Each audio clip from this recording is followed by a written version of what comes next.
সাজানো গোছানো সুন্দর একটা গ্রাম। আমাদের গ্রামের নাম রূপপুর। এই গ্রামের পাশ দিয়ে বসে গেছে নদী। গ্রামের মাঝখানে একটা পুকুর বা দিঘি আছে।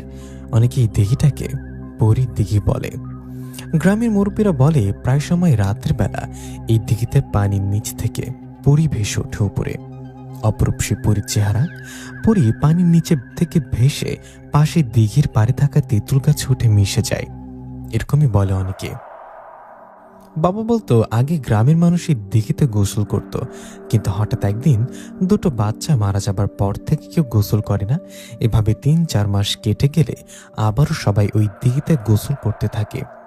এভাবে কিছুদিন চলার পর নাকি আরো একজন যুবক মারা যায়। সেই যুবক মারা যাবার পর থেকে ভয়ে আর কেউ সেই দিঘিতে গোসল করতে চায় না। সেই দিঘির মালিক পুকুরে মাছ ছেড়ে দেন ঠিকই, কিন্তু পরে জলে জাল ফেলে সেরকম মাছ পান না। এরকম একটা অবস্থায় দিঘির মালিক চিন্তা করেন দিঘিতে আর মাছ চাষ করবেন না। উনি দিঘিটা মাটি ফেলে ভরাট করে সেখানে অন্য চাষাবাদ করবে। এই ভেবে উনি দিঘিটা ভরাট করতে যাওয়ার আগে রাতে কেউ ওনাকে স্বপ্নে এসে বললেন, তোর ওই দিঘিতে আমরা বসবাস, ওই দিঘিটা ভরাট করতে পারবি না। যদি মাটি ফেলে ভরাট করিস তাহলে তোর সমস্যা হবে, তোর ছেলে মেয়েদের অসুস্থ করে মেরে ফেলবো। এরকম একটা স্বপ্ন দেখায় সেই দিঘির মালিক ভয় আর দিঘি ভরাট করে না, ওটা ওভাবেই পড়ে থাকে। গ্রামের অনেক মুখে এরকম ঘটনা শুনেছি, কিন্তু আমি কখনো নিজের চোখে কিছু দেখিনি। আমি পুকুরের পাশের রাস্তা দিয়ে অনেক চলাফেরা করেছি, কিন্তু কখনো কিছু দেখিনি। পরী দেখার শখ বা ইচ্ছে তো অনেকেরই থাকে। সবার মতো আমার ইচ্ছা হয় পরীকে দেখার, কিন্তু পরী তো আর মানুষ না যে সে যেখানে সেখানে দেখতে পারবো। পরীকে দেখার ইচ্ছে নিয়ে পার করতে থাকি দিন। আমি নিশাত, গ্রামের খুব সাধারণ একটা পরিবারে জন্ম আমার। বাবা কৃষক, ওনাকে মাঝে মধ্যে কৃষি কাজে সাহায্য করি। এছাড়া বন্ধুদের সাথে আড্ডা দেয়া, ভালোবেসে বাঁশি বাজানো, এসব করি দিন পার করি। একদিন আমার পাশের গ্রামে মেলা বসে, বিশাল এক মেলা। সেই মেলা চলে একটানা 3 দিন। পাশের গ্রামে মেলা, আমি যাব না তো তা কি হয়? তাই বিকেলে হতে আমার বন্ধু রাকিব ও আমি চলে গেলাম মেলা বাড়িতে। সেখানে গিয়ে ঘোরাঘুরি করে কাটছিল সময়। এভাবে বিকেল পেরিয়ে সন্ধ্যা হলো। সন্ধ্যা হলে আমিও বন্ধু রাকিব কিছু খাবার খেয়ে মেলার মধ্যে সার্কাস খেলা দেখতে লাগলাম। সার্কাস খেলা দেখার সময় হঠাৎ রাকিব বলল, এই নিশা, চল ওইদিকে যাই, ওইদিকে মনে হয় জুয়া খেলার আসর বসেছে। রাকিবের কথায় আমি বললাম, না না, জুয়ার নেশা ভালো না, আমি সব কখনো খেলিনি আর খেলবো না। তোর ইচ্ছে হলে তুই যা, আমি বাপু ওসবের মধ্যে যেতে চাই না। আর এমনি তো রাত 8-9টা বেজে গেছে, একটু পর বাড়ি যাব। আমার কথা রাকিব বললেন, ওকে ঠিক আছে, তুই থাক তাহলে, আমি গেলাম ওদিকে। কথাটা বলে রাকিব চলে গেলেন ওদিকে। তখন আমি বসে মজা করে সার্কাস খেলা দেখছিলাম। এভাবে সার্কাস খেলা দেখতে দেখতে কখন যে রাত গভীর হয়ে গেছে খেয়াল করিনি।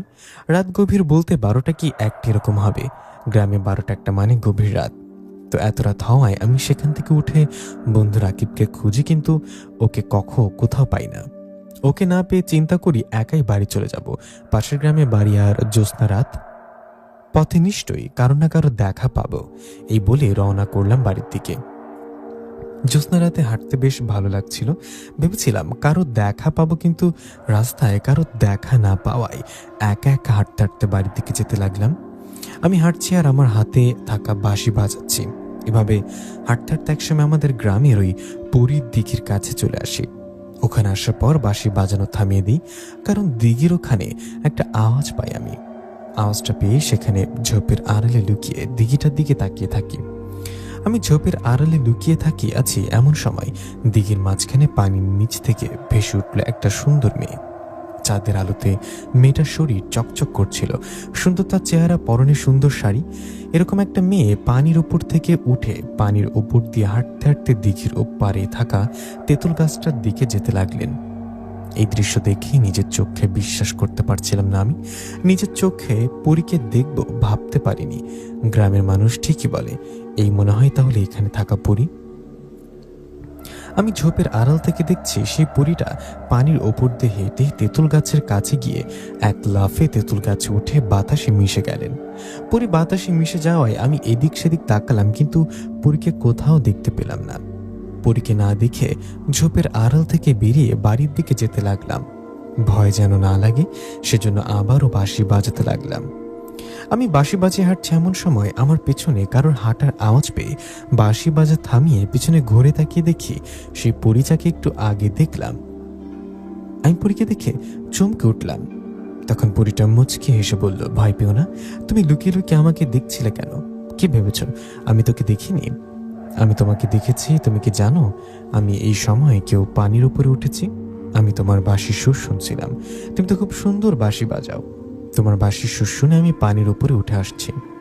পরীর কথায় আমি তোতলাতে তোতলাতে বললাম, তাই নাকি?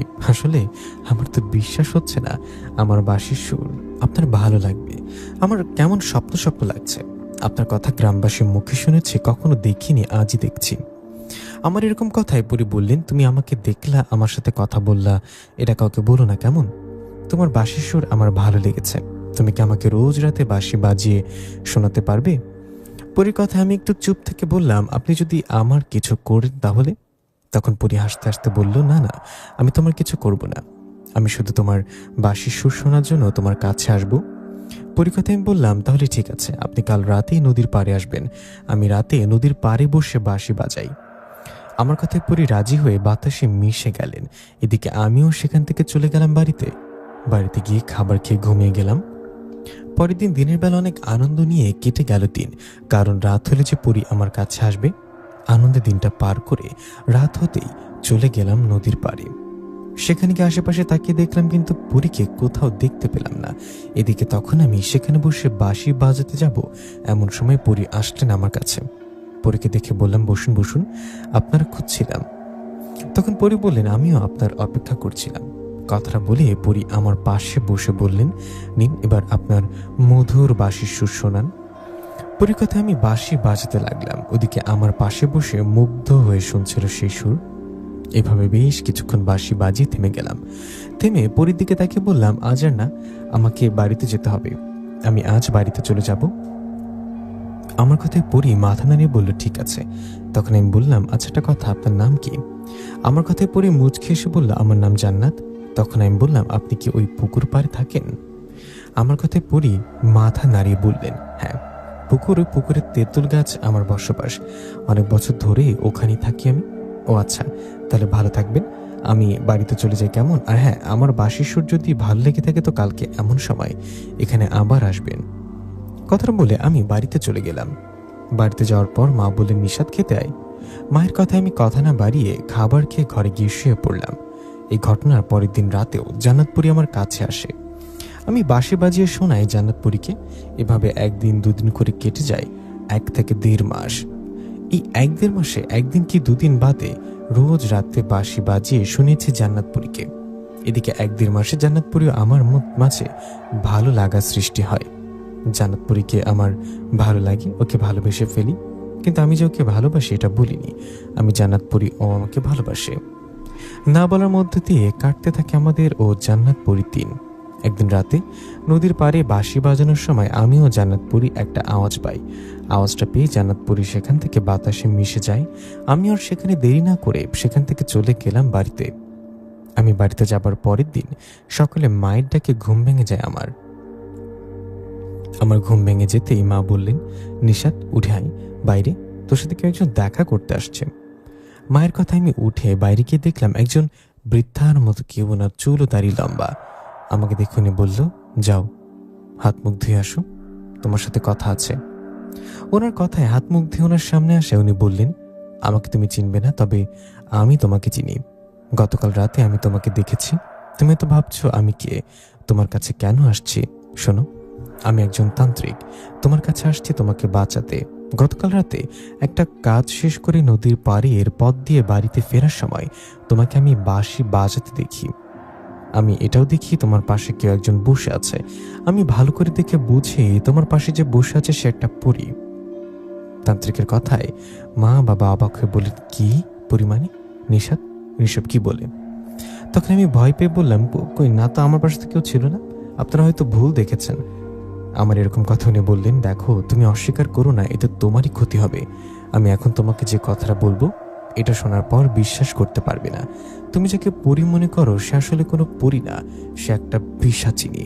ও ও আসলে তোমার কাছে বাঁশির সুর শুনতে আসে না। ওর একটা উদ্দেশ্য আছে, ও তোমাকে ভুলিয়ে ভালিয়ে ওর প্রেমে ফেলে তোমাকে মেরে ফেলবে। আর কিছুদিন পর আমাবস্যার রাত, সে রাতেও তোমাকে মেরে ফেলতো। ওই পিশাচিনীর রোজ আমাবস্যার রাতে কোনো মানুষের রক্ত লাগে, কোনো মানুষের রক্ত খেয়ে ও নিজেকে শক্তিশালী করে। তুমি কি এর আগে গ্রামবাসীর কাছে শোনোনি ওই দিঘিতে অনেকে ডুবে মারা গেছে? এগুলো আসলে ওই পরিরূপী ওই পিশাচিনী করেছে। তান্ত্রিকের কথায় আমার মাথায় যেন আকাশ ভেঙে পড়ল। এটা আমি কি শুনছি? জান্নাতপুরী একটা পিশাচিনী? কথাগুলো কোনোভাবে বিশ্বাস করতে পারছিলাম না। তখন তান্ত্রিক বলল, জানি আমার কথা বিশ্বাস করবে না, আমাকে একটা আয়না দিন তো। তান্ত্রিকের কথায় মা একটা আয়না এনে দিলে তান্ত্রিক বললেন, শোনো নিশাত, আমি তন্ত্র মন্ত্র পড়ে এই আয়নাতে ফু দিলে তুমি দেখতে পারবা তোমাদের গ্রামের ওই দিঘি, যে দিঘিতে পিশাচিনী মানিয়ে তুমি যাকে পরিভাবো সে থাকি, তার আসল রূপ এখানে দেখতে পারবা। কথাটা বলে তান্ত্রিক চোখ বন্ধ করে তন্ত্র মন্ত্র পরে আয়নাতে ফু দেয়। আমি আয়নার ভিতরে দেখতে পেলাম আমাদের গ্রামের সেই দিঘিকে। সেই দিঘির পানি নিচে দেখলাম কালো পোশাকে ভয়ানক একটা নারী দাঁড়িয়ে আছে। তার চেহারা অনেক ভয়ঙ্কর ছিল। এরকম একটা ভয়ঙ্কর নারীকে দেখায় তান্ত্রিক বলল, দেখলে এবার তো বিশ্বাস হলো? তান্ত্রিকের কথায় কি বলবো বুঝতে পারছিলাম না। যাকে পরিমনে করতাম সে তাহলে একটা খারাপ পিশাচিনী। আমি তোকে ভালোবেসে ফেলেছিলাম। তান্ত্রিকের কথায় আমি চুপ করে বসে রইলাম। এদিকে তখন মা বাবা ভয় পেয়ে বলল, নিশাত, তুই কি ওই পরীর দিঘি সম্পর্কে জানিস? জানিস না ওখানে অনেক ভয়ের ঘটনা ঘটে? তুই তো বিপদে পড়তে গিয়েছিলি, ভাগ্য ভালো তান্ত্রিক মশাই দেখে ফেলেছে তোকে। কথাটা বলে মা বাবা তান্ত্রিককে অনুরোধ করলো এবং বলল, তান্ত্রিক মশাই, আপনি তো সবই জানেন নিশাদ ইচ্ছে করে এমনটা করেনি। ওই পিশাচিনী ওকে পরী রূপে এসে ফাঁসিয়েছে। আপনি কিছু একটা করুন। মা বাবার কথায় তান্ত্রিক বললেন, আমি ওই পিশাচিনীকে বন্দি করতে পারি, শুধু নিশাদের একটু সাহায্য লাগবে। তখন বাবা বললেন, কি সাহায্য আপনি বলুন, নিশাদ করে দিবে। কিরে, করবি না? এই নিশাদ বল। বাবার কথা আমি তান্ত্রিকের দিকে তাকিয়ে বললাম, কি করতে হবে? তখন তান্ত্রিক বললেন, তুমি তো রোজ রাতে নদীর পাড়ে যাও পরীকে বাঁশি শোনাতে, রোজ রাতের মতো আজকেও যাবা। তুমি নদীর পাড়ে যাবার পর পরী তোমার কাছে আসবে। তখন তুমি বাঁশির সুর শোনানোর সময় আমার দেয়া একটা গাছের পাতা পরীর শরীরে স্পর্শ করাবে। তোমার আর কিচ্ছু করতে হবে না, তুমি শুধু আমার দেয়া পরীর শরীরে স্পর্শ করতে পারলে সেই পরিমাণে পিশাচিনী দুর্বল হয়ে যাবে, আর তখনই আমাকে বন্দি করব। আমি তোমার থেকে দূরে আড়ালে লুকিয়ে থাকব। তান্ত্রিকের কথায় আমি শুরুতে রাজি হতে না চাইলেও মা বাবা ও তান্ত্রিকের জোরাজুরিতে রাজি হই। এরপর অনেক মন খারাপের মধ্যে সেই দিনটা কেটে যায়। দিন কেটে রাত হয়। রাত হলে আমি তান্ত্রিকের দেয়া বিশেষ গাছের পাতাটা নিজের মধ্যে লুকিয়ে রেখে বাঁশিটা নিয়ে চলে যাই নদীর পাড়ে। আমি নদীর পাড়ে যাওয়ায় রোজ রাতের মতো জান্নাতপুরি আমার কাছে আসে। জান্নাতপুরি কাছে এসে পাশে বসে থাকে আর আমি বাঁশি বাজাতে থাকি। এভাবে কিছুক্ষণ বাঁশি বাজিয়ে থেমে যাওয়ায় জান্নাতপুরি বলেন, কি ব্যাপার, আজ তোমার মন খারাপ? তোমার কিছু হয়েছে? ভেবেছিলাম তোমাকে আজ একটা কথা বলবো। জান্নাতপুরীর কথা আমি কিছু না বলে তান্ত্রিকের দেয়া পাতাটা ওর শরীরে স্পর্শ করায় জান্নাত ছটফট করতে লাগলো। মনে হচ্ছে পাতাটা জান্নাতের গায়ে লাগার সাথে সাথে ওর শরীর পুড়ে যাচ্ছে। আমি পাতা ওর শরীরে লাগানোই ও ছটফট করছে, এমন সময় তান্ত্রিক আড়াল থেকে বেরিয়ে আসলেন। সাথে করে নিয়ে আসলেন একটা বোতল।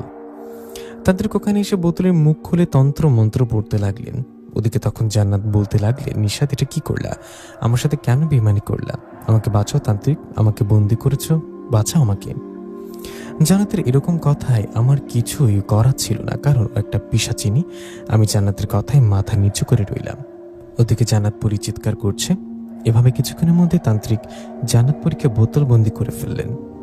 জান্নাতপুরীকে বোতলবন্দি করে তান্ত্রিক বললেন, সাব্বাস, তুমি আমার কথা মতো পেরেছ। এখন থেকে পিশাচিনী তোমার কোনো ক্ষতি করতে পারবে না। যাও, বাড়িতে যাও। কথাটা বলে তান্ত্রিক সেখান থেকে চলে গেলেন। তান্ত্রিক চলে যাবার পর আমি চলে আসলাম বাড়িতে। বাড়িতে আসার পর বাবা মা জিজ্ঞাসা করলে ওনাদের সব ঘটনা খুলে বললাম। সব শুনে মা বাবা খুশি হলেন। খুশি হয়ে মা আমাকে খেতে বললে আমি খাবো না বলে ঘরে এসে শুয়ে রইলাম। জানি না কেন জানি জান্নাতপুরী মানে পিশাচিনীর জন্য খারাপ লাগছে। মন খারাপ করে শুয়ে রইলাম। এভাবে বেশ কিছুক্ষণ শুয়ে থেকে ঘুমিয়ে গেলাম আমি। পরের দিন মন খারাপ থাকায় কোথাও আর যাই না। মন খারাপ করে দিনটা বাড়িতেই কাটিয়ে দিই। দিন শেষে রাত আসে। রাত হলে আমি আর নদীর পাড়ে যাই না বাঁশি বাজাতে। কেন যাব? কার জন্য যাব? জান্নাতপুরীর জন্য যেতাম, কিন্তু ও তো আমার জীবনে ভুল কেউ ছিল। আমি নদীর পাড়ে না গিয়ে আমার বাড়ির পাশের পুকুর পাড়ে বসে রইলাম। এমন সময় আমার পেছনে কারোর আওয়াজ পেয়ে পেছনে ঘুরে দেখে একটা পরী দাঁড়িয়ে আছে। এটা জান্নাত পরী না, এটা অন্য পরী। সে পরীকে দেখে আমি দাঁড়িয়ে ওনার দিকে তাকিয়ে রইলাম। আপনি আপনি কে? আমার কথা উনি বললেন, আমার নাম ছাবিতা। বুঝতেই পারছেন আমি একজন পরী। আমি আপনার কাছে আসছি আপনাকে কিছু বলতে। সেই পরীর কথায় আমি অবাক হয়ে বললাম, আমাকে কিছু বলতে আসছেন? আচ্ছা বলুন, কি বলবেন? তখন ছাবিতা পরী বললেন, আমি জান্নাত পরীর মেয়ে বন্ধু। আপনি এটা কি করলেন? আপনি জান্নাত পরীকে কেন বন্দি করতে সাহায্য করলেন? ছাবিতা পরীর এরকম কথা আমি বললাম, জান্নাত তো কোনো পরী না, একটা পিশাচিনী। তান্ত্রিক আমাকে তাই বলেছে, এমনকি আয়নার ভেতরে দেখিয়েছ। আমার এরকম কথায় ছাবিতা পরী বললেন, না তান্ত্রিক, আপনাকে মিথ্যা বলেছে। ওই তান্ত্রিকের উদ্দেশ্য ছিল খারাপ। জান্নাত একটা ভালো পরীও কোনো পিশাচিনী না। কি কি বলেন? জান্নাত পিশাচিনী না হলে সেদিন তান্ত্রিক আমাকে আয়নার ভেতরে একটা ভয়ঙ্কর মহিলাকে দেখালো কেন? ওটা কে ছিল তাহলে? আমার কথায় ছাবিতা পরী বললেন, শুনুন, আমি আপনাকে সব ঘটনা খুলে বলি। আপনাদের গ্রামের মাঝে যে দিঘি আছে সেখানে জান্নাত পরী একা থাকেন না। সেই দিঘির এক সাইডে থাকেন আরেকটা পিশাচ জিন পরিবার। ওই পিশাচ জিনেরা হলো ভয়ঙ্কর দেখতে। আপনি সেদিন তান্ত্রিককে দেখানো আয়নাতে ওই পিশাচ জিনকে দেখেছেন। ওটা জান্নাত পরী ছিল না।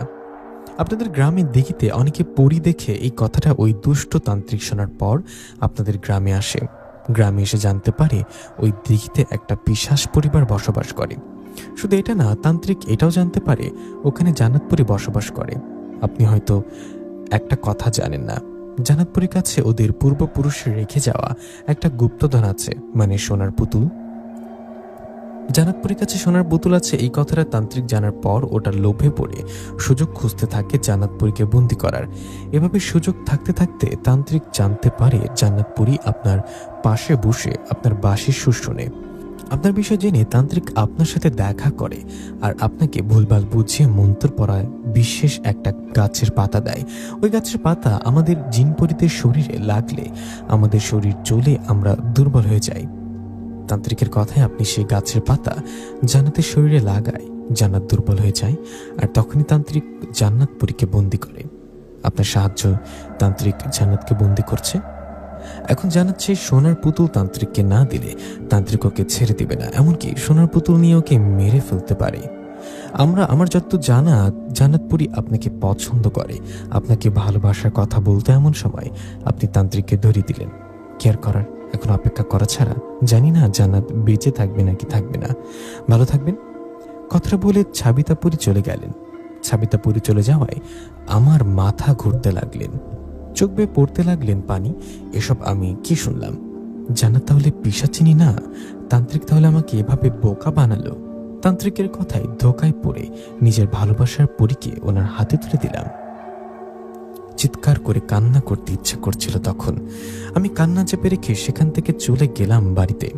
বাড়িতে গিয়ে মা বাবাকে সব ঘটনা খুলে বললে মা বাবা বললেন, দেখ বাবা, ও পরী হোক আর পিশাচিনী হোক, ওর হাত থেকে বেঁচে গিয়েছিস, এটা এইভাবে সুখে থাক, পরীর থেকে দূরে থাকাই ভালো। মা বাবার কথায় কষ্ট নিয়ে ঘরে গেলাম। ঘরে গিয়ে কান্না করতে লাগলাম। আমাকে যে নিজেকে অনেক বড় অপরাধী মনে হচ্ছে। আমি জান্নাত পরীকে বন্দি করেছি, আমি ওকে যেভাবে হোক ছাড়াবই। এইভাবে সারা রাত না ঘুমিয়ে মন খারাপ করে কাটিয়ে দিলাম। পরের দিন সকাল হলে খোঁজ করতে লাগলাম ওই তান্ত্রিকের বাড়ি কোথায়, যে তান্ত্রিক আমার কাছে আসছিল, যার কাছে জান্নাত পরী বন্দি। আমি অনেকভাবে খোঁজ করেও সে তান্ত্রিকের কোনো খোঁজ পাইনি। কোনো খোঁজ না পেয়ে পাগলের মতো হয়ে যাই। তান্ত্রিকের খোঁজ না পেলে জান্নাত পরীকে মুক্ত করব কিভাবে? আমি ব্যর্থ হয়ে সেদিনের মতো বাড়িতে ফিরে যাই। পরের দিন আমার একজন বন্ধুর সাথে কথাটা শেয়ার করলে সে বন্ধু বললেন, নিশাদ, একটা কাজ করলে কেমন হয়? তান্ত্রিক বা কবিরাজের খোঁজ অন্য কবিরাজ দিতে পারি, তুই বরং একটা কাজ কর, অন্য কোনো কবিরাজ বা হুজুরের কাছে যা। আমার বন্ধুর কথায় আমারও হুঁশ ফেরে। আমি মনে মনে বলে উঠি, আরে ঠিকই তো, আমি তো অন্য কবিরাজ বা হুজুরের কাছে যেতে পারি। এই ভেবে পরের দিন সকালে একজন কবিরাজের খোঁজ পেয়ে ওনার কাছে যাই। সে কবিরাজের কাছে যাবার পর সে কবিরাজ কিছুক্ষণ সময় নেন। কিছুক্ষণ কেটে যাবার পর উনি আমাকে বললেন, তুমি যে কাজটা করেছ এতেই তান্ত্রিকের জান্নাত পরীকে বন্দি করতে সুবিধা হয়েছে। জান্নাত পরী এখনো সেই তান্ত্রিকের কাছে আছে, তান্ত্রিক আছে অনেক দূরে। আমার পক্ষে এই তান্ত্রিকের থেকে পরীদেরকে মুক্ত করা সম্ভব নয়, আমি তাই কাজ করতে পারবো না। তোমাকে একজন কবিরাজের ঠিকানা দেই, তুমি ওনার সাথে কথা বলে দেখতে পারো। ওই কবিরাজ কালো জাদুর কাজ করে। আমি তো কালো জাদু করি না, তাই সব পারি না। এই বলে সে কবিরাজ আরেকজন কবিরাজের ঠিকানা দিলে আমি তখনই চলে যাই সেই বড় কবিরাজের কাছে। ওনার কাছে যাবার পর সব খুলে বলি। সব শুনে কবিরাজ বলেন, তুমি বসো, আমি আমার সাথে থাকা জিনদের দিয়ে খোঁজ নিয়ে বলছি। কথাটা বলে কবিরাজ কিছুক্ষণ সময় নিয়ে খোঁজ করে আমাকে বললেন, তুমি যে পরীর কথা বলছো ওই পরী তান্ত্রিকের কাছে শক্তভাবে বন্দি আছে। পরীকে মুক্ত করা এতটা সহজ হবে না, এতে অনেক খরচ পড়বে। তোমাকে বেশ কিছু টাকা দিতে হবে আমাকে। আমি চেষ্টা করে দেখব পরীকে তান্ত্রিকের কাছ থেকে মুক্ত করতে পারবো, না পারলে কিছু করার নেই। তুমি কি রাজি? কবিরাজের কথায় আমি রাজি হলে উনি বললেন, ঠিক আছে, তুমি তাহলে আজ চলে যাও, কালকে এসো। কবিরাজের কথা মতো তাই করলাম, চলে গেলাম বাড়িতে। ওদিকে বাড়িতে গেলে মা বাবা জিজ্ঞাসা করলেন সারাদিন কোথায় থাকি। ওদের কথায় সব সত্যি বলে দেই। আমি বলি জান্নাতপুরীকে বন্দি করার কারণ আমি, ওকে মুক্ত করার কারণ আমি হতে চাই। আমি যেভাবে হোক জান্নাতপুরীকে মুক্ত করব। আমার কথায় বাবা মা বললেন, কেন পাগলামি করছিস একটা পরীর জন্য? মা বাবার কথায় আমি শুধু একটা কথা বলছি, জান্নাতপুরী মুক্ত না হওয়া পর্যন্ত আমি পাগলামি করব। কথাটা বলে চলে গেলাম ঘরে। ঘরে গিয়ে শুয়ে পড়লাম। জান্নাতপুরী বন্দি এই কথা শোনার পর না হচ্ছে ঘুম, না হচ্ছে ঠিকমতো খাওয়া।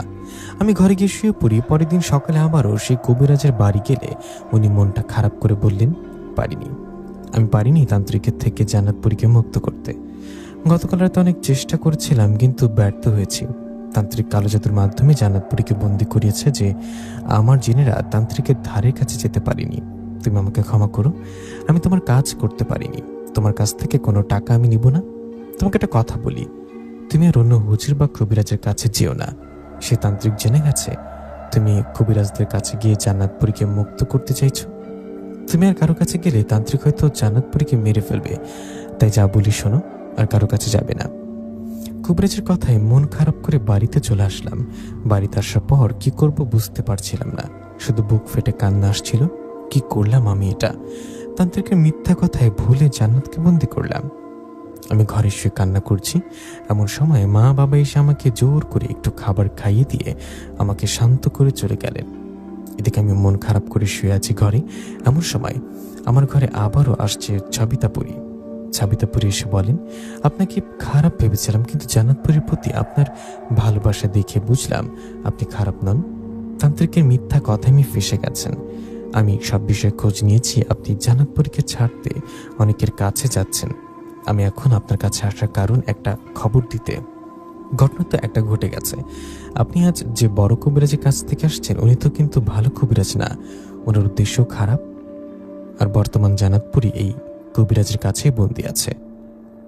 সাবিতাপুরীর কথায় অবাক হয়ে বললাম, মানে কি বলেন?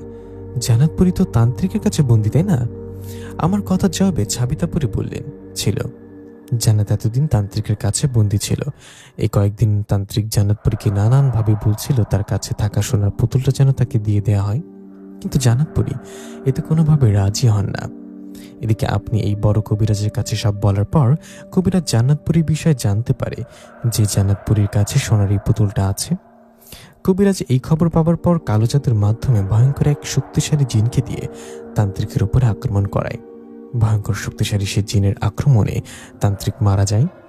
তান্ত্রিক মারা যাবার পর জান্নাতপুরীকে নিয়ে নিজের আয়ত্তে নিয়ে আসেন কবিরাজ। জান্নাতপুরী এখন কবিরাজের কাছে বন্দি। তান্ত্রিকের মতো কবিরাজও চেষ্টা করছে জান্নাতপুরীর কাছ থেকে সোনার পুতুলটা নেয়ার। সাবিতাপুরীর কথায় আমি যেন আকাশ থেকে পড়লাম। ও এই কারণ। কবিরাজ আমাকে বললেন আমি যেন অন্য কোনো হুজুর বা কবিরাজের কাছে না যাই। এসব ভেবে সাবিতাপুরীকে বললাম, আপনি তো সবই জানেন, আপনি কি জান্নাতপুরীকে মুক্ত করতে পারবেন না? আমার কথায় সাবিতাপুরী মন খারাপ করে বলল, না, আমি পারবো না, আমার সেই শক্তি নেই। আমি যদি চেষ্টা করি জান্নাতকে মুক্ত করতে, তাহলে কবিরাজ আমাকেও বন্দি করে ফেলবে। জান্নাতপুরীর মা বাবা কেউ বেঁচে নেই যে ওর হয়ে যুদ্ধ করবে কবিরাজের সাথে। সাবিতাপুরীর কথা আমি ওনার দিকে তাকিয়ে বললাম, তাহলে এখন কি করা যায়? আমাকে একটা বুদ্ধি দেন না। তখন সাবিতাপুরী বললেন, আপনি একটা কাজ করুন, কাল সরাসরি সেই কবিরাজের কাছে আবারও গিয়ে কথা বলুন। ওনাকে বুঝে অনুরোধ করুন জান্নাতপুরীকে যেন ছেড়ে দেয়। এতে যদি কাজ না হয় তাহলে অন্য চিন্তা করতে হবে। আপনি কাল কবিরাজের কাছে যান আগে। এই বলে চলে গেলেন সাবিতাপুরী। সাবিতাপুরী চলে গেলে আমি ঘুমিয়ে পড়লাম। পরের দিন সকাল হলে সাবিতাপুরীর কথা মতো সেই কবিরাজের কাছে যাই আর ওনাকে সব ঘটনা খুলে বলি। সব শুনে কবিরাজ বলেন, কি সব আবুল তাবুল বলছো? আমি কেন জান্নাতপুরীকে বন্দি করতে যাব? জান্নাতপুরি তো বন্দি তান্ত্রিকের কাছে, তোমাকে না কাল বললাম। তুমি মনে হয় অন্য কোনো কবিরাজের কাছে গেছো, সে কবিরাজ তোমাকে ভুলভাল বুঝিয়েছে, তাই না? তখন আমি ওনাকে অনুরোধ করে বললাম, যেভাবে হোক জেনে গেছি জান্নাতপুরি আপনার কাছে বন্দি আছে, আপনি দয়া করে জান্নাতপুরিকে ছেড়ে দিন। তখন কবিরাজ একটু রেগে বলল, তোমার মাথায় কি সমস্যা? তুমি বারবার একই কথা কেন বলছো? তোমাকে বলতেছি না জান্নাতপুরি আমার কাছে নেই, চলে যাও এখান থেকে। তখন ওনার হাত ধরে বললাম, দয়া করুন, আপনার যত টাকা লাগে আমি দিব, টাকা নিন, তবুও পরীকে ছেড়ে দিন, আমি ওকে অনেক ভালোবাসি। আমার কথায় কবিরাজ এবার রেগে আমাকে ধাক্কা দিয়ে বললেন, টাকার গরম দেখাতে আসছো তাই না, চলে যাও এখান থেকে, আমি কোনো পরীকে বন্দি করিনি। কবিরাজের এমন কথায় ও ব্যবহারে সেখান থেকে চলে আসি বাড়িতে। বাড়িতে আসার পর সেই রাতে সাবিতাপুরি আবারও আসে। সাবিতাপুরি আসে, ওনাকে সব খুলে বলি। সব শুনে সাবিতাপুরি বলেন, জান্নাতপুরি কবিরাজের কাছে আছে, এটা শিওর।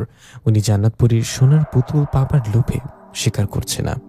আচ্ছা, আপনি একটু অপেক্ষা করুন, আমি একটু পর আসছি। কথা বলে সাবিতাপুরি চলে গেলেন। সাবিতাপুরি চলে যাবার পর প্রায় 1-1.5 ঘন্টা পর ফিরে এসে বললেন, মিনসাদ ভাই, একজন হুজুরের খোঁজ পেয়েছি। সেই হুজুরের সাথে খুব শক্তিশালী একজন ভালো জিন থাকেন।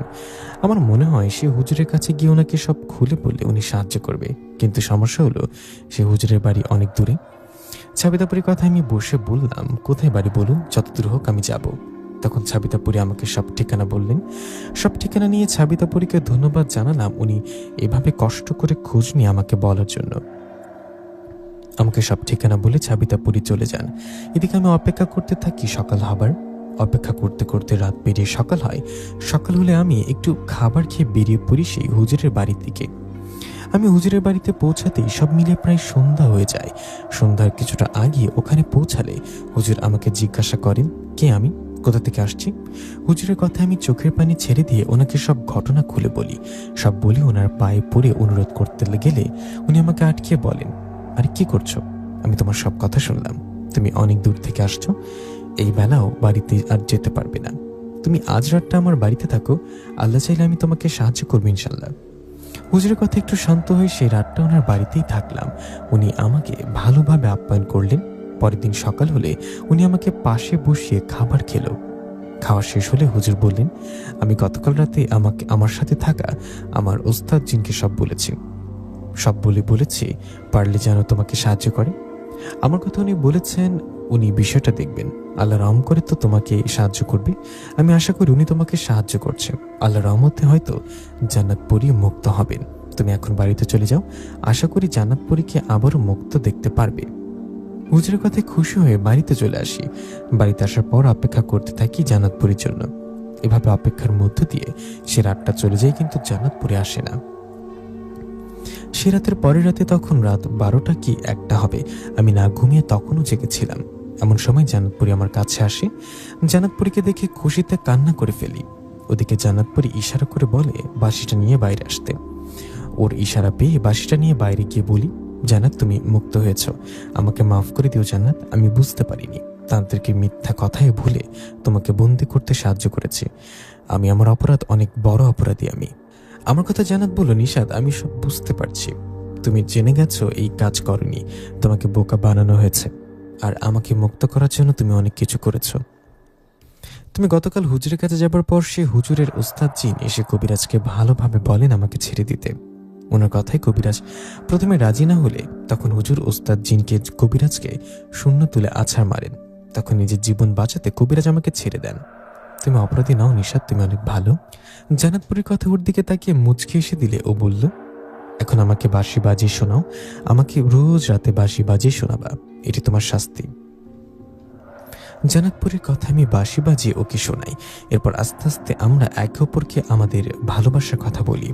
এরপর থেকে চলছে আমাদের ভালোবাসা। প্রিয় লিসেনার, কেমন লাগলো জান্নাতপুরীর এই গল্পটি সবাই কমেন্ট করে জানাবেন। আমি এখন শুরু করছি ভয়ানক একটা জিনের গল্প। বাংলার এক প্রত্যন্ত গ্রাম, নাম শালবনপুর। চারিদিকে সবুজ ধান ক্ষেত, সরু কাঁচা রাস্তা, দূরে একটা বিল, আর গ্রামের মাঝখানে বিশাল এক পুরনো বটগাছ।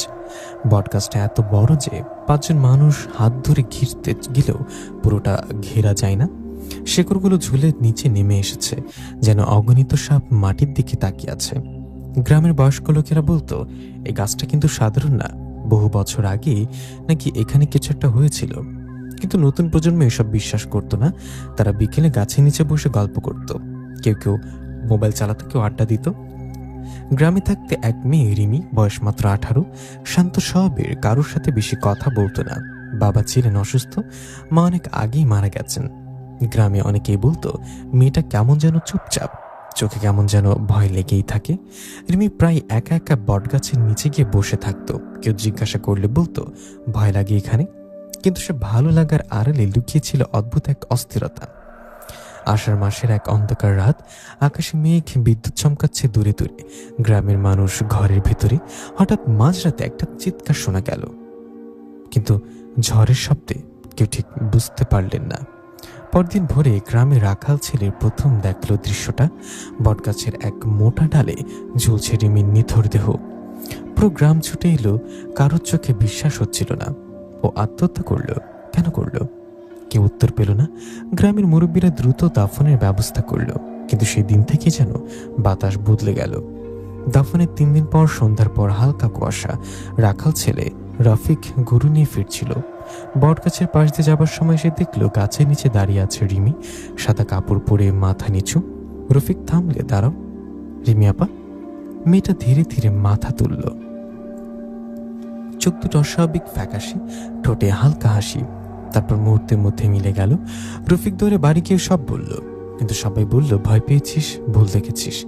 পরদিন আরেকজন বলল সে দেখেছে, তারপর আরেকজন। কেউ বলছে রিমি রাতে জানলার পাশে দাঁড়িয়ে থাকে, কেউ বলছে পুকুর ঘাটে বসে কাঁদে। সবচেয়ে ভয়ঙ্কর ছিল একটা ঘটনা। গ্রামের এক বৃদ্ধা, হালিমা খালা, রাতে উঠানে বের হয়ে দেখলেন রিমি তার দিকে তাকিয়ে দাঁড়িয়ে। হালিমা খালা কাপা গলায় বললেন, মা তুই তো মরে গেছিস। রিমি ধীরে বলল, আমি যাইনি। তারপর হঠাৎ করে তার গলা লম্বা হতে লাগলো, চোখ রক্তিম হয়ে উঠল। বৃদ্ধা চিৎকার দিয়ে জ্ঞান হারালেন। পরদিন তিনি অসুস্থ হয়ে পড়লেন। গ্রামের মানুষ বুঝতে পারলো কিছু একটা নেই ঠিকই।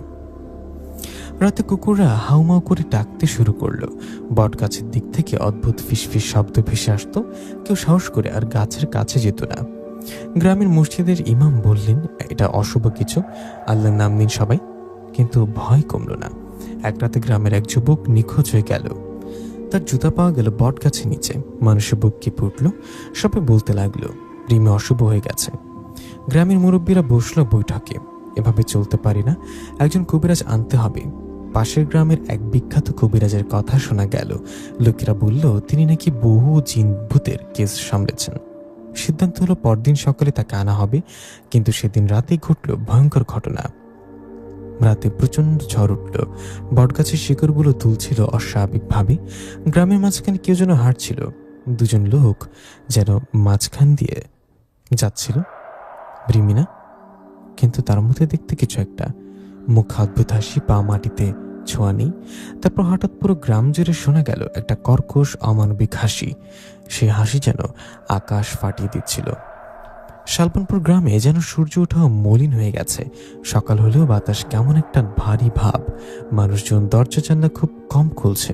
সন্ধ্যার আগেই সবাই ঘরে ঢুকে যাচ্ছে। পরদিন ভোরেই 4 জন লোক পাশের গ্রাম চরণগড় থেকে কবিরাজ আনার জন্য রওনা দিল। সে কবিরাজের নাম মোতালেব কবিরাজ, বয়স 50-এর উপরে। মাথায় সাদা পাগড়ি, গলায় তাবিজ কবজ ঝুলছে, হাতে লাল কাপড়ে মোড়ানো ব্যাগ। লোকজন বলতো তিনি নাকি বহু অশরীরী শক্তিকে বশ করেছেন। দুপুরের দিকে তিনি শালবনপুরে পৌঁছালেন। গ্রামের মাঝখানে এসে দাঁড়াতেই কবিরাজ থমকে গেলেন। তার চোখ সরাসরি গিয়ে পড়ল সেই বিশাল বট গাছের দিকে।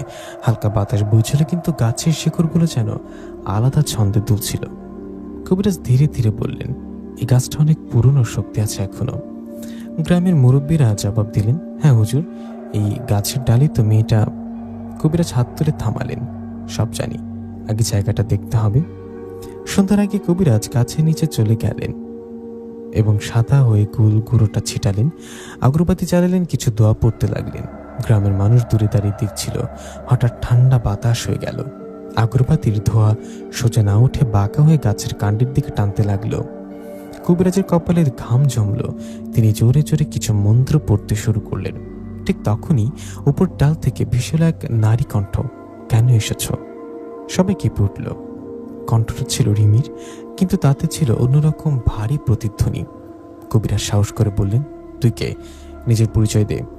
গাছের এক মোটা ডালের উপর দেখা গেল সাদা কাপড় পরা অবয়ব। মুখটা রিমির মতো, কিন্তু চোখ পুরো কালো। সে ধীরে ধীরে উল্টো হয়ে ভূত চোখে ঝুলে পড়ল। তার চুল নিজের দিকে ঝুলছে, মুখে বিকৃত হাসি। আমি এখানকার। কণ্ঠ বদলে গেল, ভারী কর্কশ। অনেকদিন ধরে আছি। কবিরাজ দ্রুত কিছু পড়তে লাগলেন। হঠাৎ গাছের শেকড়গুলো যেন নড়ে চড়ে উঠল। মাটির ধুলোগুলো ঘুরে একটা ঘূর্ণি তৈরি হলো। এক মুহূর্তে আগরবাতি নিভে গেল। কবিরাজের হাতে থাকা তাবিজটা হঠাৎ ফেটে গেল। তিনি পিছিয়ে গেলেন। মেয়েটা না, যেটা রিমি রূপ ধরে আছে, এক লাফে নিচে নেমে এলো, কিন্তু তার পা মাটিতে ছোঁয়া না। চোখে চলছে আগুনের মতো আলো। সে ধীরে বলল, এখানে আমার রাজত্ব, কি আমাকে তাড়াতে পারবে না? হঠাৎ চারিদিকে এমন এক শব্দ হলো যেন হাজার শুকনো পাতা একসাথে ছিঁড়ে যাচ্ছে। গ্রামের মানুষ ভয় পেয়ে দৌড় দিল। কবিরাজ একবার চেষ্টা করলেন আরো কিছু পড়তে, কিন্তু তার গলা কেঁপে গেল। হঠাৎ তার কানে কেউ ফিসফিস করে বলল, তুই পারবি না। তিনি চিৎকার করে উঠলেন, তার চোখে আতঙ্কে স্পষ্ট। মোতালেব কবিরাজ আর এক মুহূর্ত দাঁড়ালেন না। তিনি দৌড়ে গ্রাম ছাড়লেন। পেছন থেকে আবার সে অমানবিক হাসি ভেসে এলো। গ্রামের মানুষ হতবাক যে কবিরাজকে এত বড় শক্তিশালী ভাবা হয়েছিল, তিনি পর্যন্ত টিকতে পারলেন না। রাত নামতেই গ্রামে আবার অদ্ভুত ঘটনা শুরু হলো। একটা বাড়ির দরজা দিয়ে নিজে নিজে খুলে গেল। এক শিশুর জ্বর এলো হঠাৎ। এক বৃদ্ধের গরু মারা গেল অকারণে। মানুষ বুঝতে পারল ওটা শুধু রিমির আত্মা না, আরো ভয়ঙ্কর কিছু। প্রথমে কবিরাজ পালিয়ে গেছে। গ্রাম এখন সম্পূর্ণ আতঙ্কে, কিন্তু শালবনপুরের মানুষ হার মানতে রাজি নয়। তারা ঠিক করলো আরো শক্তিশালী একজন কবিরাজ আনবে, কিন্তু সে কি পারবে জানতে আসলে বটগাছের ভিতরে কি বাস করে? শালবনপুর এখন আর আগের মতো নেই। বিকেলের আড্ডা নেই, শিশুর হাসি নেই। রাত হলেই চারিদিকে অস্থির, অস্বস্তিকর নীরবতা। সবাই যেন অপেক্ষা করছে আজ রাতে আবার কি হবে। প্রথম কবিরাজ পালনের পর গ্রামবাসীর মনে একটাই কথা, এবার আরো শক্ত কাউকে আনতে হবে। দুদিন পর পাশের উপজেলা থেকে আনা হলো অন্য আরেকজন কবিরাজ। নাম তার আব্দুল করিম কবিরাজ। বয়স 40-এর কাছাকাছি। চোখে তীক্ষ্ণ দৃষ্টি, কথাবার্তায় আত্মবিশ্বাস। গলায় গেল পাথরের তাবিজ, হাতে কাঠের লাঠি। গ্রামে ঢুকেই তিনি সবার কথা মন দিয়ে শুনলেন। রিমির মৃত্যু, রাতের ঘটনা, প্রথম কবিরাজের পালানো সব। তিনি কিছুক্ষণ চুপ করে থাকলেন, তারপর বললেন, এটা সাধারণ আত্মা না, এখানে জিনের উপস্থিতি আছে। গ্রামবাসী বুক কেঁপে উঠল। সন্ধ্যার আগে তিনি একা একাই বট গাছের কাছে গেলেন। গাছের গুড়িতে হাত রেখে চোখ বন্ধ করলেন। কিছুক্ষণ পর তার কপাল কুঁচকে গেল। অনেক পুরনো শক্তি, খুব পুরনো। হঠাৎ গাছের ডাল থেকে শুকনো পাতা ঝরে পড়তে লাগলো। অথচ বাতাস ছিল না। নিচু স্বরে কিছু আয়াত পড়তে লাগলেন। তখনই চারপাশের বাতাস ভারী হয়ে উঠল। গাছের পেছন থেকে ধীরে ধীরে বেরিয়ে এলো রিমির অবয়ব। সাদা কাপড়, এলোমেলো চুল, কিন্তু আজ তার চোখ দুটো পুরো কালো নয়, এক অদ্ভুত সবুজ আলো জ্বলছে ভেতরে। সে ধীরে ধীরে বলল, তুই এসেছিস? কবিরাজ শান্ত গলায় বললেন, তুই রিমি না? তুই কে? মেয়েটা হেসে উঠল। সে হাসি রিমির নয়, ভারী অমানবিক। তার শরীর কাঁপতে লাগলো, মুখ বিকৃত হয়ে গেল। কয়েক মুহূর্তের মধ্যে রিমির মুখ বদলে গিয়ে দেখা গেল ছায়ার মতো এক অদ্ভুত অবয়ব। চোখ দুটো আগুনের মতো জ্বলছে। কবিরাজ দৃঢ় গলায় বললেন, তুই জিন? কতদিন ধরে এখানে? ছায়াটা গর্জে উঠল, এই গাছের জন্ম আগে। গ্রামের মানুষ দূর থেকে তাকিয়ে কাঁপছিল। জিনটা বলল, এই মেয়েটা দুর্বল ছিল, তার মন ভেঙে গিয়েছিল, আমি তার মনে ঢুকে পড়েছিলাম। ও নিজেও নিজের জীবন শেষ করেছে, আর আমি তার রূপ নিয়েছি। কবিরাজের গলা ভারী হয়ে গেল। মানে? রিমি আসলে অশুভ ছিল না, সে ছিল এক শিকার। কবিরাজ মাটিতে বৃত্ত আঁকলেন, কিছু আয়াত পড়তে লাগলেন জোরে জোরে। বাতাস হঠাৎ ঘূর্ণির মতো ঘুরতে শুরু করলো। জিনটা চিৎকার করলো, আমাকে বেঁধে রাখতে পারবি না। হঠাৎ গাছের শিকড়গুলো মাটি ফুঁড়ে উঠতে লাগলো। কবিরাজের লাঠি তার হাত থেকে ছিটকে পড়ল। তিনি আবার পড়তে লাগলেন, কিন্তু কণ্ঠ কাঁপছে। জিনটা রিমির রূপ নিয়ে তার সামনে এসে দাঁড়ালো। ধীরে বলল, তুই শক্ত, কিন্তু যথেষ্ট না। এক ঝাটকায় কবিরাজ মাটিতে পড়ে গেলেন। গ্রামবাসী দৌড়ে গিয়ে তাকে তুলে আনলো। তিনি জ্ঞান হারাননি, কিন্তু খুব দুর্বল হয়ে পড়েছিলেন। কাপা গলায় বললেন, এটা খুবই শক্তিশালী জিন, একা পারবো না। গ্রামের মানুষ হতাশ হয়ে পড়ল। সেই দুজন কবিরাজ কেউ পারল না। সেই রাতের ঘটনা আরো ভয়ঙ্কর হলো। গ্রামের এক যুবক গভীর রাতে চিৎকার করে উঠল। লোকজনকে দেখলো সে নিথর পড়ে আছে উঠানে। কোনো আঘাতের চিহ্ন নেই, কিন্তু মুখে ভয় জমে আছে। পরদিন আরেকজন অসুস্থ হয়ে মারা গেল। গ্রাম বুঝে গেছে জিনটা রেগে আছে, সে এখন প্রতিশোধ নিচ্ছে। কবিরাজ আব্দুল করিম বললেন, এখন আর কবিরাজি দিয়ে কাজ হবে না, একজন আলেম, একজন প্রকৃত হুজুর লাগবে, যিনি কোরআনের শক্তি দিয়ে মোকাবেলা করবেন।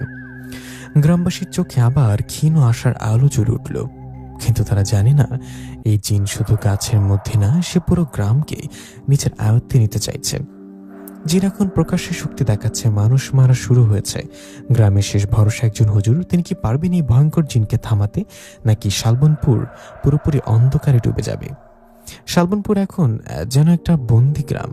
সূর্য ডোবার আগেই সবাই দরজা বন্ধ করে দেয়। সন্ধ্যার আজান হলেই রাস্তাঘাট ফাঁকা হয়ে যায়, কুকুরগুলো যেন ভয় পায় বটগাছটার দিকটা। দ্বিতীয় কবিরাজের ব্যর্থতার পর থেকে জিনের রাগ যেন বেড়ে গেছে। রিমির মৃত্যুর পর প্রথমে শুধু দেখা দিত, এখন সে আঘাত করছে। গ্রামের মাঝখানে সেই বিশাল বটগাছটা আগের মতো নেই, পাতাগুলো কেমন যেন কালচে হয়ে গেছে। গাছের নিচে মাটি সবসময় ঠান্ডা, পাখিরা আর বসে না ডালে। দিনের বেলাতেও কেউ ওদিকে দিয়ে হাঁটে না। গ্রামের বৃদ্ধ রহিম চাচা একদিন সাহস করে দূর থেকে তাকিয়েছিলেন। তিনি বললেন, গাছটার ছায়া আগের চেয়ে বড় লাগছে। অদ্ভুত ব্যাপার, রোদ একদিকে কিন্তু যেন ছায়া অন্যদিকে লম্বা হয়ে আছে। এক রাতে গ্রামের মাঝের বাড়িতে হঠাৎ কান্নার শব্দ। লোকজন গিয়ে দেখে হাসান নামে এক যুবক বিছানায় নিথর হয়ে পড়ে আছে। মুখ বিকৃত, চোখ বিস্ফোরিত। তার স্ত্রী কাঁদতে কাঁদতে বলছিল, রাতে দরজার পাশে রিমিকে দাঁড়িয়ে থাকতে দেখেছে।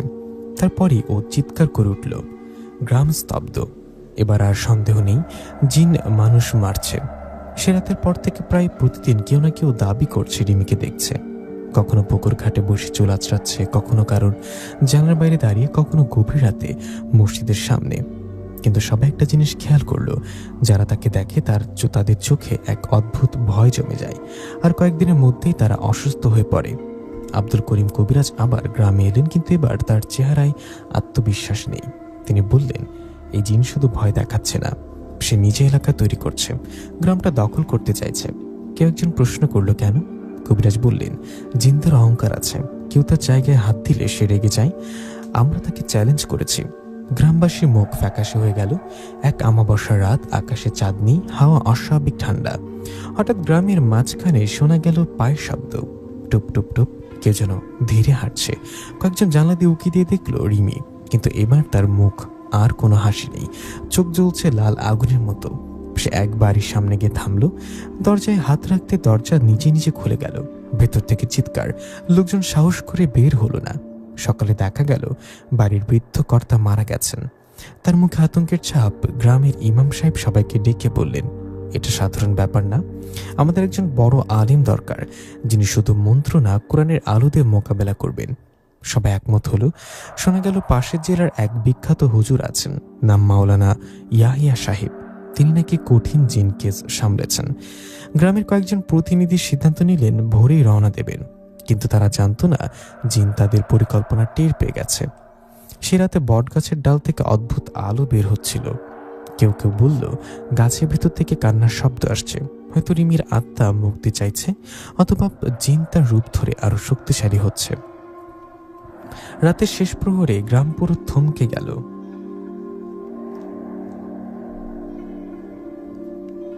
কেঁপে উঠল এক বিকট হাসিতে, তোরা কেউ আনতে পারবি না। কিছু বাড়ির চালের টিন কাঁপতে লাগলো। কুকুরগুলো একসাথে চিৎকার করে উঠল। গ্রামের মানুষ বুঝলো সময় খুব কম। ফজরের আজানের পর 4 জন লোক রওনা দিলেন হুজুরের খোঁজে। পেছনে রেখে গেলেন আতঙ্কিত এক গ্রাম। বটগাছের ছায়া যেন আরো ঘন হয়ে উঠছে। রিমির নাম এখন কেউ উচ্চারণ করে না, কিন্তু সবাই জানে সে আসলে শিকার ছিল। আসল সূত্র এখনো বটগাছের ভেতরে। গ্রাম এখন শেষ আশার দিকে তাকিয়ে, হুজুর কি আসবেন? জিন কি তাদের যেতে দেবে? আর রিমির আত্মা, সে কি সত্যি বন্দী? শালবনপুর এখন দিনের আলোয় নিরাপদ মনে হয় না। মানুষ কাজকর্ম প্রায় বন্ধ করে দিয়েছে। বাজারে ভিড় নেই, স্কুল বন্ধ। সন্ধ্যার পর আজান শেষ হতেই পুরো গ্রাম নিঃশব্দ। যে 4 জন প্রতিনিধি হুজুরকে আনতে গিয়েছিল তারা বিকালের দিকে ফিরল। তাদের সাথে ছিল এক মধ্যবয়সী আলেম, মাওলানা ইয়াহিয়া সাহেব। সাদা পাঞ্জাবি, পরিপাটি দাড়ি, শান্ত চোখ, চোখে ভয় নেই, বড় এক ধরনের দৃঢ়তা। গ্রামে ঢুকতে তিনি থামলেন, দূর থেকে তাকালেন বটগাছের দিকে। কিছুক্ষণ চুপ করে থেকে বললেন, এখানে ভারী ছায়া আছে। গ্রামের মানুষ চারিদিক থেকে জড়ো হলো। তারা এক একে সব ঘটনা বলল। রিমির মৃত্যু, জিনের আবির্ভাব, কবিরাজদের ব্যর্থতা, নতুন নতুন মৃত্যু। হুজুর মন দিয়ে শুনলেন। মাগরিবের পর তিনি বললেন, আজ রাতেই জায়গাটা দেখতে হবে। গ্রামের সবাই ভয় পেল, কয়েকজন সাহস করে গেল সাথে। বটগাছের নিচে দাঁড়াতেই বাতাস ঠান্ডা হয়ে গেল, পাতা না নড়লেও অদ্ভুত শব্দ হচ্ছিল, যেন ফিসফিস। হুজুর চোখ বন্ধ করে কোরআনের আয়াত তেলাওয়াত শুরু করলেন। শব্দটা ধীরে ধীরে জোরালো হতে লাগলো। হঠাৎ গাছের এক ডাল থেকে সাদা অবয়ব নেমে এলো। রিমি। কিন্তু এবার তার মুখে অস্বাভাবিক শান্ত হাসি। সে ধীরে বলল, তুমিও এসেছ। হুজুর দৃঢ় কণ্ঠে বললেন, তুমি রিমি নাও। তুমি কে? মেয়েটা হেসে উঠল। হাসির শব্দ যেন চারিদিকে প্রতিধ্বনিত হলো। হুজুর আয়াত পড়তে অবয়বটা কেঁপে উঠল। মুখের চামড়া যেন কুয়াশার মতো কাঁপতে লাগলো। রিমির মুখের আড়াল থেকে দেখা গেল ছায়ার মতো আরেকটা রূপ। চোখ দুটো অস্বাভাবিক জ্বলছে। সে গর্জে উঠল, এই জায়গা আমার, বহু বছর ধরে আমার। তোরা আমাকে তাড়াতে পারবি না। বাতাস হঠাৎ ঘূর্ণির মতো ঘুরতে লাগলো, ধুলো উঠতে লাগলো। গ্রামের লোকজন পেছনে সরে গেল। হুজুর আরো জোরে তেলাওয়াত করতে লাগলেন। গাছের ডালগুলো কাঁপতে শুরু করলো। হঠাৎ জিনটা চিৎকার করে উঠল। তার কণ্ঠে রাগ, ব্যথা আর ভয় মিশে আছে। থামো। মুহূর্তের মধ্যে চারপাশের তাপমাত্রা যেন নেমে গেল। কারণ নিঃশ্বাস নিতে কষ্ট হচ্ছিল। হুজুর থামলেন না। তিনি মাটিতে দাঁড়িয়ে অবিরাম আয়াত পড়তে লাগলেন। রিমির অবয়বটা ধীরে ধীরে পেছাতে লাগলো। কিন্তু ঠিক তখনই বট গাছের শেকড়গুলো যেন মাটি থেকে উঠে এলো। একটা মোটা শেকড় হুজুরের দিকে এগিয়ে এলো। গ্রামের মানুষ চিৎকার করে উঠল। হুজুর দ্রুত দোয়া পড়লেন আর শেকড়টা মাঝপথে থেমে গেল। কিন্তু বোঝা গেল এই লড়াই সহজ হবে না। অবয়বটা আবার রিমি রূপ নিল। চোখে জল টলমল করছে। সে কাপা গলায় বলল, আমাকে মুক্তি দাও। কিছু মানুষ আবেগে কেঁপে উঠল। কিন্তু হুজুর কঠোর কণ্ঠে বললেন, প্রতারণা করো না। তুমি তাকে ব্যবহার করেছ। মুহূর্তের মধ্যে মুখ বদলে গেল। রাগে গর্জে উঠল, জিন, তোমাদের একজনকে নেব, প্রতিদিন নেব। তারপর সে মিলিয়ে গেল অন্ধকারে। সে রাতে গ্রামে আরেকজন অসুস্থ হয়ে পড়ল। হঠাৎ তার শরীর ঠান্ডা হয়ে গেল। লোকজন বুঝল জিন তার হুমকি বাস্তবায়ন করেছে। হুজুর বললেন, আজকে লড়াই শুধু শুরু, আগামীকাল পূর্ণ প্রস্তুতি নিতে হবে। পরদিন সকাল থেকে মসজিদে কোরআন তেলাওয়াত শুরু হলো। গ্রামের মানুষ তওবা করলো, নামাজে মন দিল। হুজুর বললেন, যতক্ষণ গ্রাম ঐক্যবদ্ধ থাকবে ততক্ষণ সে দুর্বল হবে। কিন্তু রাতে আবার বটগাছের ডাল থেকে ভেসে এলো সেই হাসি। এবার হাসির সাথে শোনা গেল কান্নার শব্দ। হয়তো রিমির আত্মা এখনো বন্দী, হয়তো জিন আরো শক্তি জোগাড় করছে। প্রথম মুখোমুখি সংঘর্ষ হয়েছে। জিন আঘাত পেয়েছে কিন্তু হার মানেনি। এখন আসছে বড় যুদ্ধের প্রস্তুতি। হুজুর কি পারবেন তাকে বেঁধে ফেলতে, নাকি জিন পুরো গ্রামকে ধ্বংস করবে? শালবনপুর এখন এক অদ্ভুত অপেক্ষার মধ্যে আছে। সবাই জানে ঝড় আসছে, কিন্তু কবে, কিভাবে কেউ জানে না। মাওলানা ইয়াহিয়া সাহেব মসজিদে বসে গ্রামের লোকদের নিয়ে নিয়মিত কোরআন তেলাওয়াত করাচ্ছেন। তিনি বললেন, এই জিন অহংকারী, এটা দিয়ে ভয় দিয়ে রাজত্ব করতে চায়। কিন্তু ভয় যদি কমে যায়, তার শক্তিও কমবে। গ্রামের মানুষ চেষ্টা করছে দৃঢ় থাকতে, কিন্তু রাত নামলেই বুকের ভেতরে কাঁপুনি শুরু হয়। একদিন দুপুরে কয়েকজন সাহস করে দূর থেকে বট গাছের দিকে তাকালো। তারা দেখল গাছের কাণ্ডে যেন কালো দাগ উঠেছে। মাটির চারপাশে পাখি বা পোকামাকড় নেই। একটা শিশু হঠাৎ বলে উঠল, গাছটা নিঃশ্বাস নিচ্ছে। সবাই চমকে উঠল। কিছুক্ষণ তাকিয়ে থাকতে বোঝা গেল গাছের কাণ্ডটা সত্যি কেমন যেন ওঠা নামা করছে, যেন ভেতরে কিছু আছে। সন্ধ্যার পর হুজুর গ্রামের মুরব্বীদের ডেকে বললেন, আজ রাতে আমরা সরাসরি মোকাবেলা করব না, আগে জায়গাটা দুর্বল করতে হবে। তিনি বললেন, বট গাছের চারপাশে আলো জ্বালাতে, আয়াত তেলাওয়াত চালু রাখতে, আর কেউ যেন একা না থাকে। গ্রামের ছেলেরা মশাল জ্বালালো। মহিলারা ঘরে বসে দোয়া পড়তে লাগলেন। এক অদ্ভুত ঐক্যর পরিবেশ তৈরি হলো। রাত প্রায় মাঝরাত। হঠাৎ গ্রামের উত্তর দিক থেকে চিৎকার ভেসে এলো। দুজন লোক ছুটে গিয়ে দেখলো একজন যুবক মাটিতে পড়ে আছে, কিন্তু তার শরীরে আঘাতের চিহ্ন নেই। তার চোখ খোলা, মুখে আতঙ্ক। হুজুর এসে দোয়া পড়লেন। কিছুক্ষণ পর যুবকটা হুঁশ ফিরে পেল। কাপা গলায় বলল, রিমি। সে বলল, তোরা আমাকে তাড়াতে পারবি না। তারপর আবার অজ্ঞান হয়ে গেল। গ্রামের মানুষ বুঝলো জিন ভয় দেখিয়ে মনোবল ভাঙতে চাইছে। হঠাৎ করে আকাশে কালো মেঘ ঢেকে গেল। বাতাস শুরু হলো, কিন্তু আশ্চর্য, শুধু বটগাছের চারপাশে তীব্র ঝড়, অন্য জায়গা শান্ত। মশাগুলো একে একে নিভে যেতে লাগলো।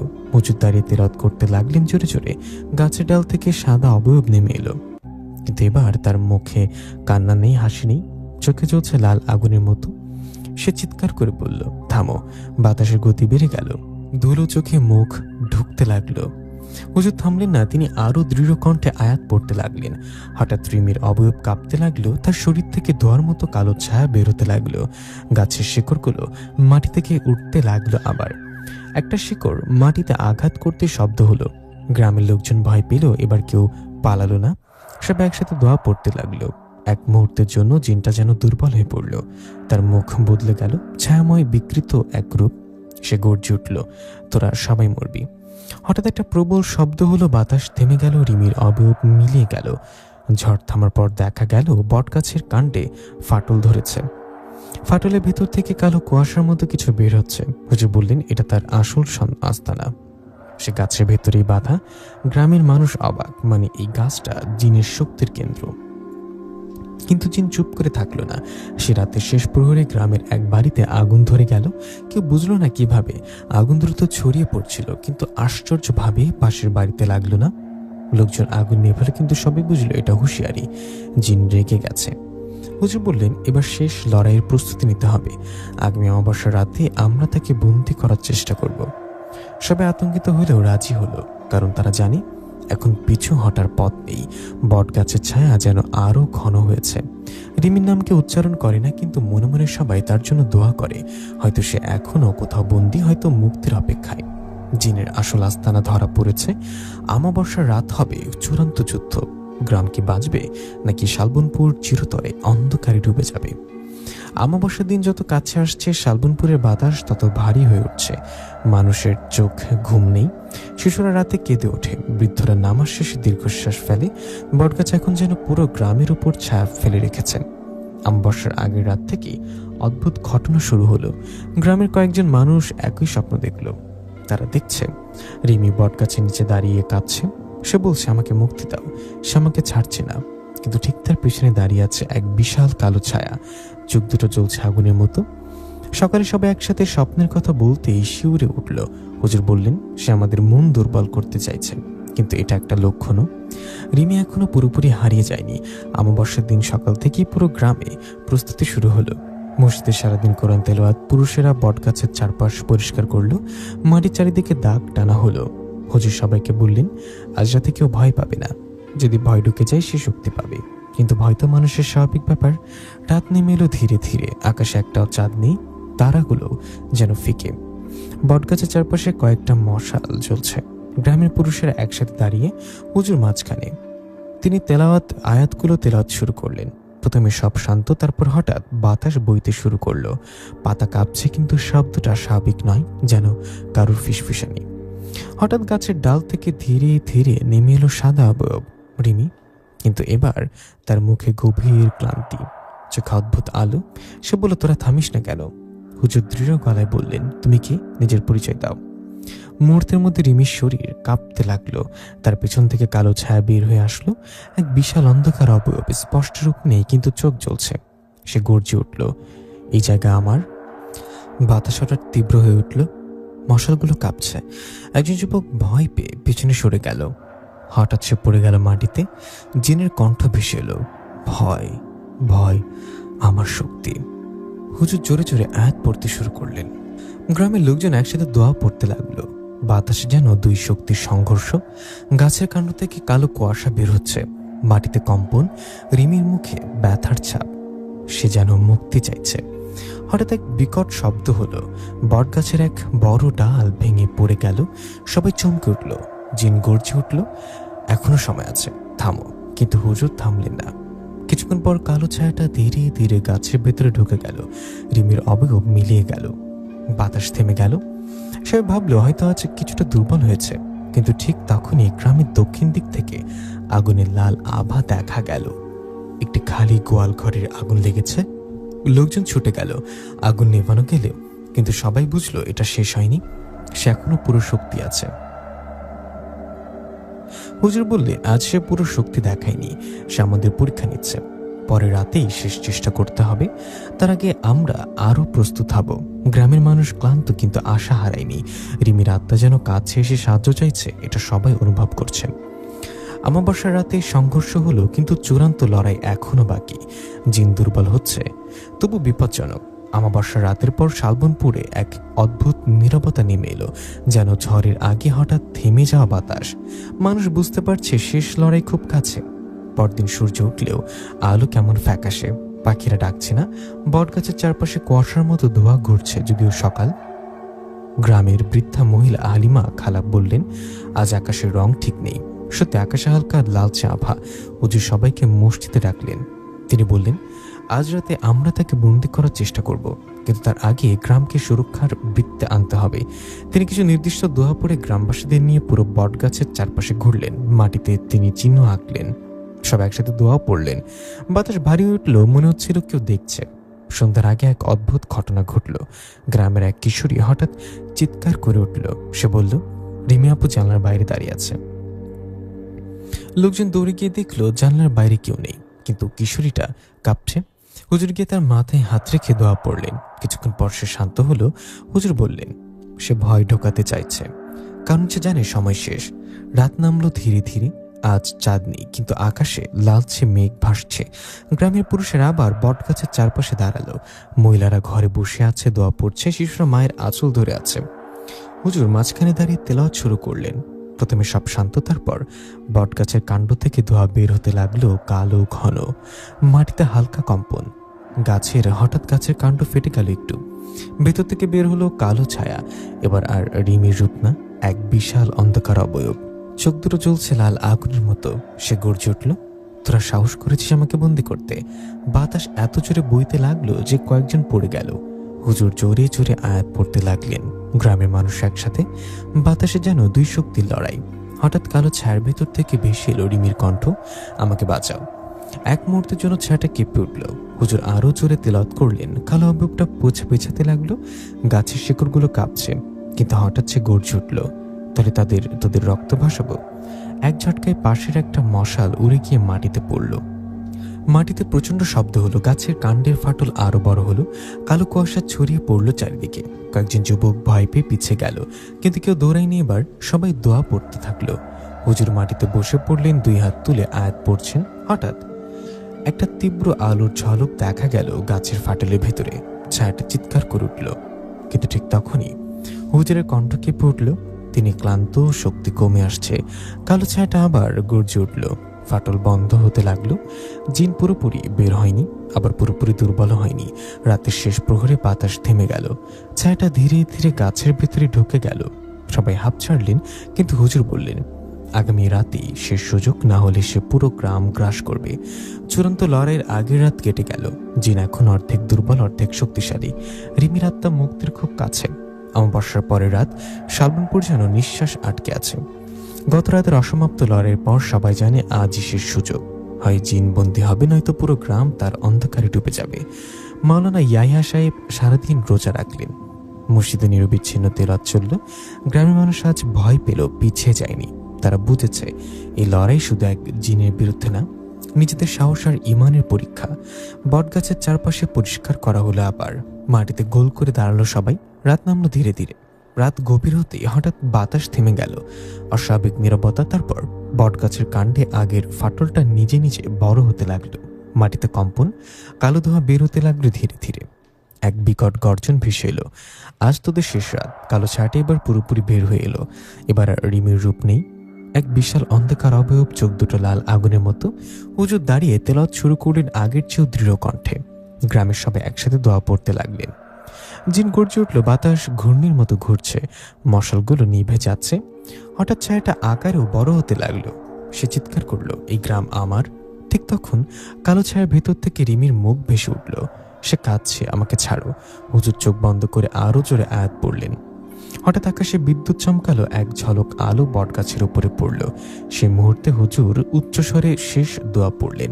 বাতাসে যেন শব্দ থেমে গেল। কালো ছায়াটা কেঁপে উঠল। তার গর্জন চিৎকারে বদলে গেল। গাছের কাণ্ড ফেটে গেল বড় করে। এক তীব্র আলোর রেখা ফাটলের ভেতরে ঢুকে পড়ল। জিন আর্তনাদ করল, না। তার শরীর ধীরে ধীরে ছোট হতে লাগলো। ছায়া গুটিয়ে গুটিয়ে গাছের ফাটলের ভেতরে ঢুকে গেল। হুজুর দ্রুত কিছু আয়াত পরে মাটিতে হাত রাখলেন। ফাটলটা ধীরে ধীরে বন্ধ হয়ে গেল। সব শান্ত। বাতাস থেমে গেছে। বটগাছ স্থির হয়ে গেছে। হঠাৎ গাছের ডাল থেকে এক হালকা সাদা আলো নিচে নেমে এলো।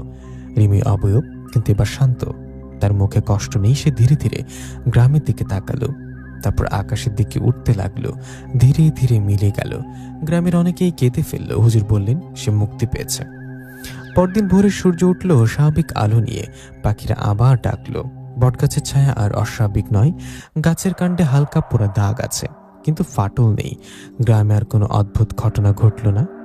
মানুষ ধীরে ধীরে স্বাভাবিক জীবনে ফিরতে শুরু করল। মাওলানা ইয়াহিয়া সাহেব বিদায় নেওয়ার আগে বললেন, অহংকার আর ভয় এই দুটোই অন্ধকারের শক্তি। ঐক্য আর বিশ্বাস এটাই হলো। গ্রামের মানুষ মাথা নত করল। রিমির কবরের পাশে ছোট্ট একটা গাছ লাগানো হলো। সবাই তার জন্য দোয়া করল।